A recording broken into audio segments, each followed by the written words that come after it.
AEW Grand Slam just ended not even an hour ago as of this recording. These are my immediate thoughts to what happened tonight. Thought it was a great episode of Dynamite. Thought it was action-packed, plenty to talk about. I'm just going to kind of hit the highlights here. First of all, Chris Jericho defeating Claudio Castanoli in the opener for the ROH World title. I kind of like it. I like putting that title on Jericho because a lot of people may not be as familiar with ROH, and putting that title on Jericho may cause people to have some interest. To have somebody like Jericho holding that title at this point in his career, that makes people go, okay, what is this ROH thing about? People that may not normally watch may not know what it is. I think Chris Jericho having that title adds some, a little more credibility, not to take anything away from Claudio or any of the others that have held that title. But Chris Jericho, I mean, that's all-time great, one of the all-time greats right there holding that title. Gives it some credibility, and I think it was something that people didn't expect. I think him winning that title was something that was out of left field. It was a swerve for a lot of people. Speaking of swerve, how about that transition? Swerve and Our Glory versus the Acclaimed for the AEW Tag Team titles. They do what they should have done at the pay-per-view, and that is put the titles on the Acclaimed. I don't think this match was as good as the one at the pay-per-view. The one at the pay-per-view probably was the match of the night to me that night. The Acclaimed were so over at that pay-per-view, and they were over tonight. Like, they got a huge reaction tonight winning the titles. I think it would have been even bigger if they'd done it at the pay-per-view.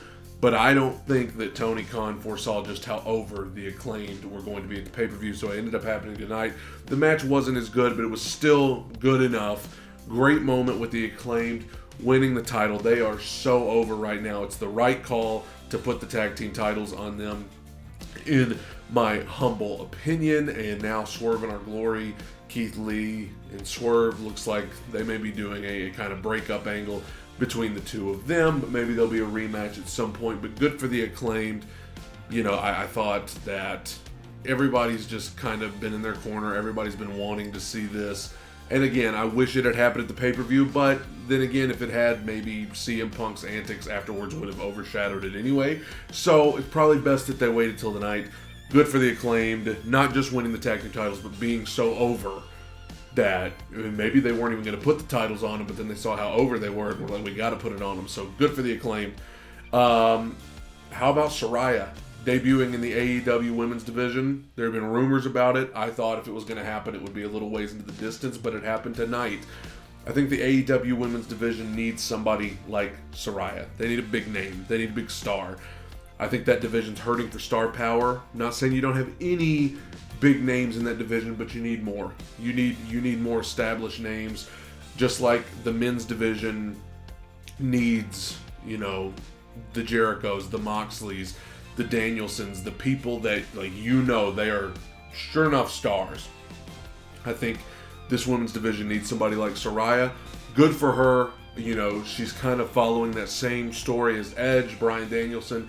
These wrestlers who were told that they couldn't wrestle anymore because of neck injuries, and then they got another shot through, the miracle of medicine and different rehabs and things like that. So good for her for getting another chance. I'm curious to see how much she can do in the ring.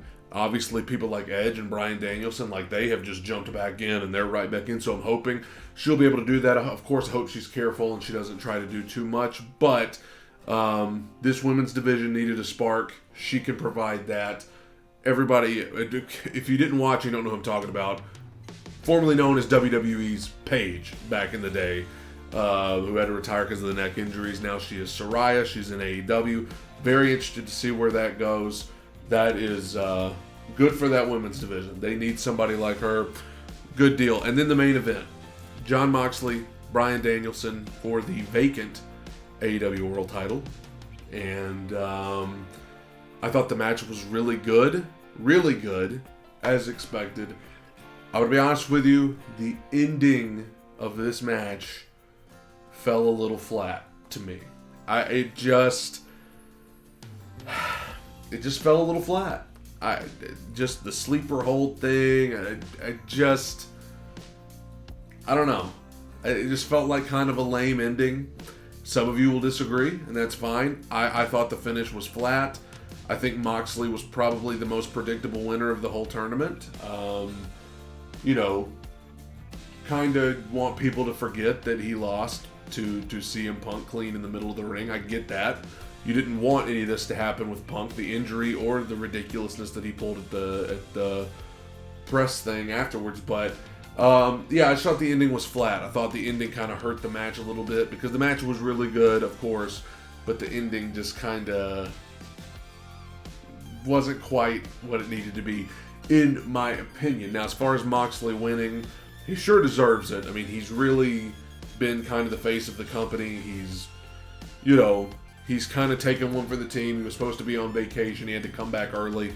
So I understand that. A lot of you are not going to agree with me on this, and that's fine.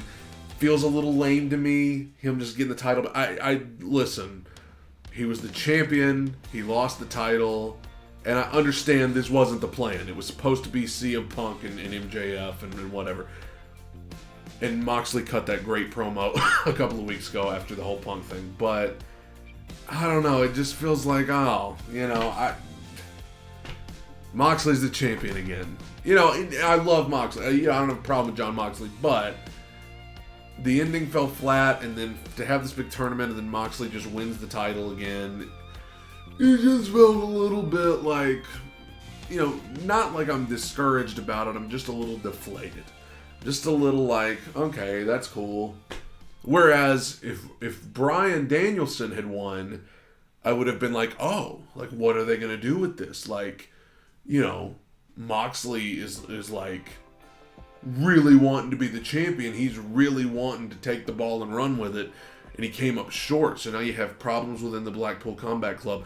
I think that would have been more interesting to me in the, you know, immediate future than just Moxley being the champion again. With that being said, Moxley and MJF is clearly the program that they want to do for the world title.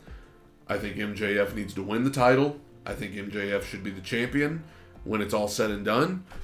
And I think that's probably the conclusion you should have come to anyway. But I don't know, man. It just, for tonight, to have such a great episode of Dynamite and it ends with a sleeper hold and Moxley winning the title again. Now, I don't hate it. I just don't. I'm not jumping out of my chair about it. You know, what do you think? Some of you out there probably vehemently disagree with that, and that's totally fine. Overall, I enjoyed Dynamite tonight. It was a great Dynamite, and you know, like I said, good for Soraya, good for that women's division having her here, good for the Acclaimed. Jon Moxley, of course, he's a 3-time AEW champion now, and again, have no problem with him. Just, I don't know, it came up a little flat to me. Let me know what you think in the comments below. Bye.